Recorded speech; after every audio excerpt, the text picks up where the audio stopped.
Assalamualaikum warahmatullahi wabarakatuh. Kita berjumpa lagi di dalam kesempatan ini. Saya ingin menyampaikan beberapa hal terkait perkembangan situasi terkini kondisi negeri kita di tengah pemberlakuan PPKM darurat ini. Yang pertama tentu saja breaking news hari ini adalah terkait masalah permohonan maaf koordinator PPKM darurat Jawa Bali. Namun ya kita sedikit mengapresiasi permohonan maaf tersebut. Namun saya pikir sebagai seorang negarawan sejati harusnya tidak sekedar menyampaikan permohonan maaf, karena tidak optimal dalam melaksanakan PPKM darurat ini. Harusnya konkretnya itu mengundurkan diri, apalagi memperhatikan daripada gestur daripada video ketika dia menyampaikan itu. Pertama adalah dia membaca teks, kemudian dari gestur tubuhnya melihat saya menangkap ada sebuah gestur tubuh yang tidak merasa agak berat gitu meminta maaf kepada rakyat Indonesia. Padahal fakta-fakta di lapangan sudah menunjukkan beberapa kali dia melakukan tindakan-tindakan atau statement-statement yang kontroversial, kontradiksi satu dengan yang lain, sehingga membingungkan banyak orang. Nah, sebagai seorang pejabat negarawan sejati, jenderal, mantan petinggi TNI, harusnya legowo mundur sebagai Menko. Serahkan, masih banyak putra-putra terbaik bangsa untuk mengurus sebagai Menko, menggantikan posisi Pak Luhut itu. Karena selain daripada itu tentunya juga mungkin bisa jadi patut diduga permohonan maaf itu ada tekanan dari atas. Dia dipaksa untuk meminta maaf untuk meredam gejolak sosial yang terjadi hari ini yang semakin masif di seluruh daerah. Namun saya pikir permohonan maaf belum tentu menyelesaikan masalah, karena banyak PR ke depan yang harus diselesaikan. Nah, bisa jadi juga mungkin Pak Jokowi menekan Pak Luhut untuk minta maaf. Tapi apakah dengan permohonan maaf Pak Luhut ini bisa menyelesaikan masalah? Kan tentu tidak. Bahkan tanggung jawab ini kepada Presiden untuk bagaimana mampu menyelesaikan persoalan COVID-19 ini di tanah air, terutama pemberlakuan PPKM darurat yang Pak Presiden sendiri putuskan berlaku sampai dari tanggal 3 sampai tanggal 20, dan rencananya katanya diperpanjang lagi sampai tanggal 30. Nah, ini berapa banyak waktu lagi rakyat harus menunggu. Nah, sementara anggaran yang sudah digunakan itu hampir 1.000 triliun. Nah, ya kenapa ini gagal ya? Salah satu faktor yang paling krusial saya kira adalah perilaku korup daripada penggunaan dana ini, dana penanggulangan COVID-19 ini, itu masif terjadi di semua level, mulai dari pusat, provinsi maupun kabupaten. Di mana-mana terjadi. Di mana-mana dijadikan ajang pungli. Ya inilah yang bikin semakin menyulut emosi masyarakat. Kenapa? Berdampak kepada pelayanan rumah sakit itu sendiri. Kondisi rumah sakit kita sudah kolaps dalam hal penanganan. Functional collapse, istilah kerennya. Nah, kenapa itu terjadi? Karena itu tadi, bayangkan anggaran 1.000 triliun. Kondisi rumah sakit menjadi kolaps. Banyak faktor. Salah satunya adalah tenaga kerja kesehatan. Yang hari ini banyak yang mengundurkan diri. Banyak yang tidak mau lagi bekerja. Kenapa? Karena beban kerja mereka berlebihan. Overload. Ditambah lagi insentif-insentif yang dijanjikan kepada mereka. Belum lagi rumah sakit. Banyak yang belum dibayar juga. Sehingga bagaimana mengoptimalkan pelayanan kepada masyarakat kita yang terkena COVID-19 di rumah sakit. Kalau seperti begini, faktor utama dalam menjalankan sebuah rumah sakit itu adalah manpowernya. Nah, manpowernya kalian tidak jaga. Justru diabaikan, seakan-akan mereka ini pekerja sosial. Padahal mereka juga punya keluarga, punya istri dan anak untuk dinafkahi. Yang seharusnya pemerintah itu mensupport habis-habisan, meningkatkan insentif-insentif mereka, bahkan upahnya pun diperbaiki seperti ada di luar negeri. Perawat-perawat, tenaga-tenaga kesehatan di luar negeri itu dibayar mahal, Pak. Di Indonesia aja ini mereka dianggap sebagai tenaga kerja sosial, padahal peran dan fungsinya sangat penting dalam hal penanggulangan COVID-19 ini. Nah, ini yang terjadi. Jadi semakin kolaps. Nah, dengan pernyataan Pak Luhut minta maaf, apa itu menyelesaikan masalah? Tidak. Seharusnya dia legowo, mundur saja sebagai Menko. Kan sudah gagal ya. Kalau sudah gagal ya gantilah dengan yang lain. Karena kalau tetap aja Pak Luhut, pasti kebijakannya masih tetap sama. Pendekatannya juga dalam hal PPKM darurat ini pasti sama. Karena orangnya yang sama, harusnya ganti orang,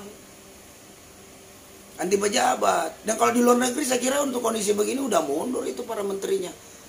Seperti di Jepang, di Inggris, di Eropa itu langsung mundur. Mereka tidak basa-basi. Ya kan, karena setiap manusia punya batas kemampuan. Nah, kemarin Pak Luhut terlalu takabur ngomong, bisa dikendalikan, bisa begini segala macam. Padahal kelemahannya sudah banyak kita ketahui bersama. Nah, kembali kepada perilaku-perilaku korup ini. Inilah sebenarnya biang kerok, salah satu biang kerok daripada apalagi ini perilaku pejabat kita yang masih saja sudah tidak punya hati menurut saya, karena dana penanggulangan bencana COVID-19 diembat juga. Bayangkan 1.000 triliun di media sosial ketika Pak Jokowi mewacanakan akan diadakan lockdown. Itu dalam satu hari setiap daerah kabupaten kota itu rata-rata menghabiskan dana sekitar 550 miliar. Nah, jadi kalau setiap kota dibagi, tentunya terutama di daerah Jabodetabek bisa 3 kali lipat. Sebenarnya dengan 1.000 triliun itu ketika dia dioptimalkan, dimaksimalkan, nah, itu sebenarnya beberapa hari pun bisa sebenarnya dilaksanakan dengan baik. Namun dana itu entah kemana. Bahkan yang rame bansos, korupsi dana bansos itu sampai sekarang kan nggak jelas juntrungannya. Siapa otak-otaknya, siapa-siapa saja yang terlibat. Karena tidak mungkin Pak Julia Batubara sendiri yang terlibat. Pasti banyak teman-temannya. Nah, itu harus diungkap. Jangan karena dia sebagai partai penguasa hari ini, partainya Pak Jokowi, orangnya partainya Pak Jokowi, dia bebas. Justru kelakuan mengkorupsi dana bencana COVID-19 ini yang seharusnya untuk rakyat miskin, diembat, itu kelakuan yang biadab. Itu perilaku yang biadab. Tidak bisa ditolerir yang seperti begitu. Nah, ini akibatnya. Karena perilaku korup di atas itu berdampak ke bawah. Nah, maka secara terstruktur, sistematis dan masif itu pasti menghancurkan semua program-program penanganan PPKM darurat ini. Itu harus diketahui secara bersama. Harus disadari oleh para pejabat. Nah, karena sejujurnya penyakit biang keladi daripada kondisi Republik hari ini adalah karena korupsi. Korupsi itu lebih sadis daripada teroris. Itulah teroris yang sebenarnya adalah para koruptor itu. Korupsi itu the real teroris. Bukan pejabatnya aja yang foya-foya. Ya kan? Anaknya jalan-jalan ke luar negeri, dipamer-pamerin. Nah, itu perilaku-perilaku sementara yang berjibaku setiap hari, yang bertarung nyawa. Nah, itu malah insentifnya dihambat, gajinya juga di bawah UMP, UMK. Rumah sakitnya juga yang sudah miliaran itu nggak dibayar. Ya terus dikemanain dana 1.000 triliun ini? Habis buat apa saja?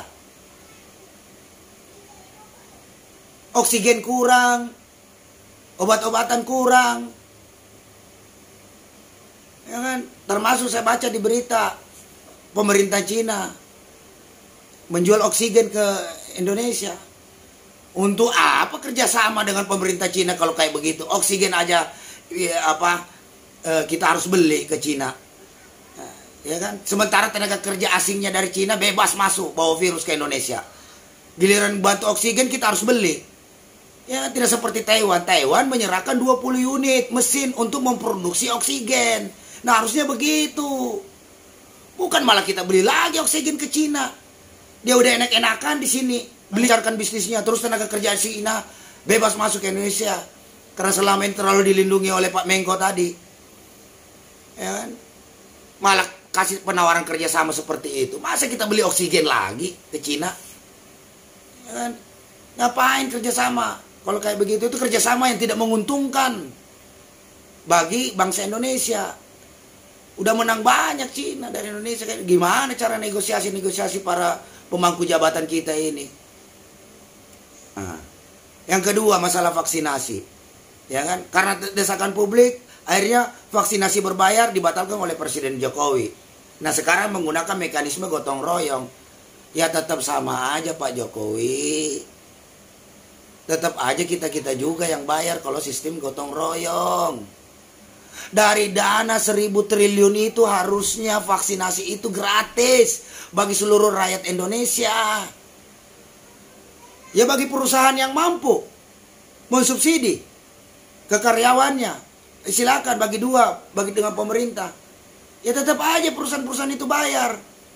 Ambil dari mana? Dari keuntungan proses produksi barang dan jasa. Berimplikasi kemana? Insentif dan tunjangan para karyawan pekerja itu lagi yang diambil. Namanya pedagang, masa mau rugi? Itu pun terpaksa dia membayar itu. Karena kenapa? Tidak ada orang yang akan menjalankan proses produksi barang dan jasa di pabriknya kalau dia tidak lakukan vaksinasi kepada karyawannya. Nah, itu bagi perusahaan yang mampu. Bagaimana perusahaan yang tidak mampu? Kemarin saya sudah ulas. Apa solusinya? Kan tidak menyelesaikan. Jadi istilahnya, kita ini terlalu banyak istilah Pak Jokowi. Istilahnya keren-keren, indah-indah, tapi semuanya palsu. PHP kepada rakyat. Ini tidak boleh. Harusnya gentle saja. Sedangkan vaksinasi gratis saja belum tentu banyak yang mau, apalagi berbayar, Pak. Anda mau tekan dengan regulasi apapun ya silakan saja, itu sah-sah saja. Ya kan? Nah, belum lagi persoalan bagaimana penggunaan dana 1.000 triliun itu. Kok sampai sekarang bantuan logistik itu lambat sekali turun ke rakyat. Pak, perut itu tidak bisa menunggu. Jadwalnya makan manusia itu 3 kali sehari. Yang normal. Nah, di situasi darurat seperti ini, bantuan logistik tidak segera disalurkan. Dari kemanaan itu dana 1.000 triliun lebih? Penggunaan penanggulangan dana COVID-19 ini mentang-mentang tidak bisa diproses hukum. Anda jangan seenaknya pakai, ini uang rakyat. Jadi di sisi lain PPKM darurat ini banyak juga yang memanfaatkan sebagai ladang korupsi. Ini benar-benar biadab. Tidak berperi kemanusiaan. Nah, ini yang banyak hari ini seputar Pak Jokowi. Jadi hari ini Bapak Jokowi dikelilingi oleh para sengkuni-sengkuni yang hanya ingin mengumpulkan hartanya sebanyak-banyaknya. Tidak peduli mau cara halal maupun haram. Disikat semua. Nah, kalau Pak Jokowi tidak mampu membersihkan orang-orang di sekitarnya, yang para sengkuni-sengkuni ini, berarti Pak Jokowi patut diduga Bapak juga sengkuni juga. Karena membiarkan para sengkuni-sengkuni ini terus menggerogoti hak-hak rakyat. Jadi apa salahnya rakyat sehingga harus selalu menanggung penderitaan? Apa rakyat tidak pernah jahat sama Bapak? Tega sekali. Dana yang seharusnya jadi hak rakyat tetap juga dikorupsi. Itu pamer-pamerin lagi keluarganya, kekayaannya di media sosial. Mereka itu tidak punya malu. Mereka sudah tidak punya harga diri. Ya kan? Kalau Anda sudah tidak punya malu, ya berbuatlah semaumu. Jadi tolong diperhatikan itu, Pak. Yang pertama adalah bantuan logistik kepada rakyat Indonesia harus segera dan secepatnya diturunkan, diberikan. Yang kedua adalah para tenaga kerja kesehatan kita itu harus dirawat, diberikan insentif yang lebih malah. Karena dia bertarung nyawa. Bapak seenak aja duduk di belakang meja, masih suruh-suruh sana, suruh sini, buat keputusan sana, buat keputusan sini. Ketika sebuah peraturan perundang-undangan yang dibuat kontroversial, ya kan, diprotes oleh masyarakat, cukup minta maaf. Pejabat-pejabat yang tidak becus itu harusnya mundur. Masih banyak putra-putra terbaik bangsa ini yang siap membawa bangsa Indonesia ini keluar daripada persoalan COVID-19 ini.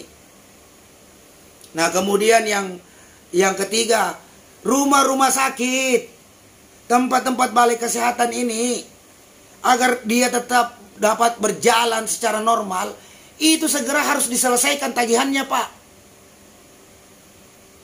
Rumah sakit Muhammadiyah itu udah berapa triliun utang pemerintah yang belum dibayar. Nah, ini dana 1.000 triliun dikemanain? Oi.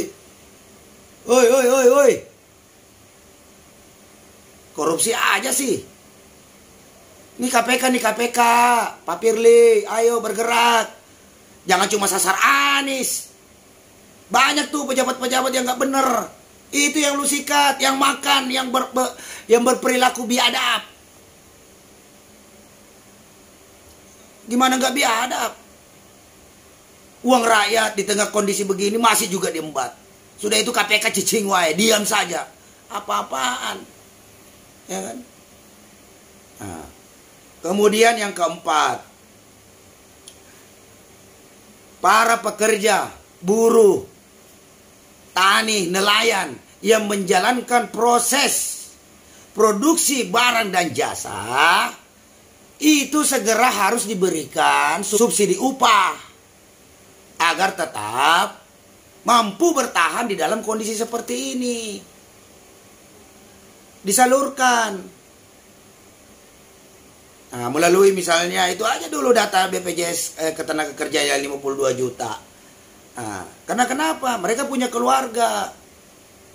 Selanjutnya adalah para menteri-menteri yang sudah tidak becus lagi, yang hanya cari muka ke Pak Jokowi, kerjanya nggak benar. Nah, itu harus segera diresapel. Kalau nggak mau mundur ya udah dipaksa mundur berdasarkan kewenangan presiden. Karena semuanya ini akan bermuara kepada Presiden Jokowi. Jangan sampai sudah menjadi kotoran baru presiden yang cuci. Ya udah terlambat, Pak. Sudah terlambat. Situasi hari ini dinamikanya sangat cepat sekali berubah. Jadi ketika Presiden Jokowi tidak siap dan tidak sigap dan kurang cepat merespon dinamika yang terjadi, maka kemarahan rakyat akan sangat sulit dibendung, Pak. Ini perhatikan sekarang di beberapa daerah. Orang sudah capek, sampai belum tanggal 20 saja udah di mana-mana rakyat sudah mulai bergejolak. Kenapa bergejolak? Ya itu tadi. Disuruh tinggal di rumah, tidak dikasih makan. Bagaimana orang mau bisa hidup? Bagaimana orang setiap hari harus menanggung lapar? Bagaimana orang bisa berusaha? Ya, jadi percuma juga Bapak belusukan lagi antar sembako. Bapak suruh orang tinggal di rumah, Bapak sendiri jalan-jalan bawa sembako keluar. Nganterin nggak penting lah, Pak. Apalagi cuma berapa biji yang Bapak kasih. 1.000 paket juga belum cukup. Ini sembako ini harus didistribusikan secara merata kepada seluruh rakyat Indonesia melalui RW RT. Jadi kalau ada RT RW yang macam-macam, biar warganya sendiri yang sikat. Di mana sih Bapak yang bikin kebijakan PPKM darurat? Suruh orang di rumah aja, Bapak sendiri keluyuran keluar. Ini kan aduh, kacau sudah ini negara.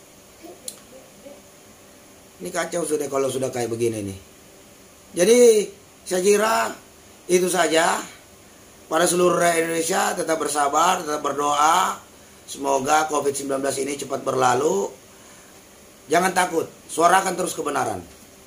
Pemerintah tidak boleh abai sedikit pun terhadap hak-hak yang sudah seharusnya menjadi milik rakyat. Dan para kaum-kaum biadab yang tidak bermoral, para koruptor-koruptor dana bantuan sosial dan dana penanganan COVID-19 ini, segeralah kalian bertobat. Ya kan? Kalau tidak, rakyat-rakyat menderita, rakyat-rakyat yang terjolimi hari ini akan mendoakan supaya Bapak dilaknat oleh Allah Subhanahu wa Ta'ala. Karena ingat, doa orang-orang yang terzolimi, doa orang-orang tertindas, doa orang teraniaya itu langsung dijabah oleh Allah Subhanahu wa Ta'ala. Mungkin demikian dari saya.